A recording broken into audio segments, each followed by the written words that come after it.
સુરક્ષાના ડિંડોલી, લિંબાયત અને ભેસ્તાન વિસ્તારોમાં આતંક મચાવનાર કુખ્યાત ગુનેગાર સલમાન લસ્સી આખરે ક્રાઇમ બ્રાન્ચની જાળમાં સપડાયો છે.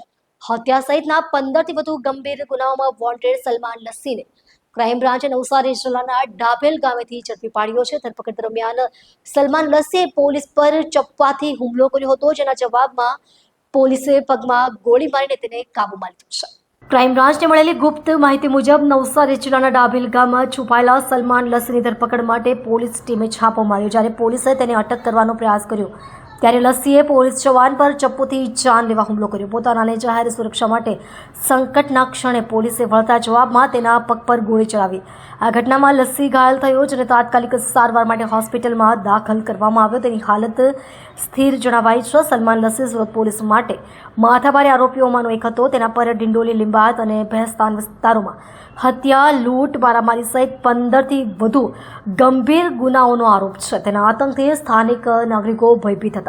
તેને ઝડપી પાડવા માટે પોલીસ દ્વારા વિશેષ ટીમ બનાવવામાં આવી હતી. ક્રાઇમ બ્રાન્ચના ડીસીપી શ્રી ભાવેશ રોજિયા આ કાર્યવાહીમાં સામેલ ટીમની પ્રશંસા કરી અને કહ્યું કે ગુનાઓમાં સંડોવાયેલા બાકીના આરોપીઓને પણ ટૂંક સમયમાં ઝડપી પાડવામાં આવશે.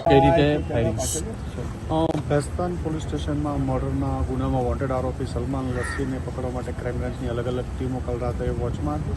દરમિયાનમાં ડાભેલ પાસે છે ઇન્ફોર્મેશન આધારે ક્રાઇમ બ્રાન્ચની ટીમ ત્યાં જતા એને પૂરતું બળ વાપરી અને પકડી પાડવામાં આવ્યો છે અને એને સારવાર ત્યાં લાવવામાં આવ્યો છે અને ફાયરિંગથી ઇન્જરી થયેલી એને ગોળી વાગી છે એટલે અહીંયા લઈને આવ્યા. સર, કેટલા ગુનાઓ નોંધાઈ ચૂક્યા છે? એના ઉપર 15થી 17થી વધુ બોડી ઓફેન્સના ઓફેન્સ. સર, છેલ્લો કયા ગુનામાં પકડવા ગયા હતા? ભેસ્તાન પોલીસમાં મર્ડરનો ગુનો છે 21/10. સર, કેટલો કુખ્યાત છે આ આરોપી? હિસ્ટ્રી સીટર છે. જૂના એની વિરુદ્ધના ઘણા બધા ગુના છે. પોલીસ ઉપર એસોલ્ટ એ પકડવા માટે પ્રયત્ન કરતા દરમિયાન એને એસોલ્ટ કરવાનો પ્રયત્ન કરતા ફાયર કર્યું.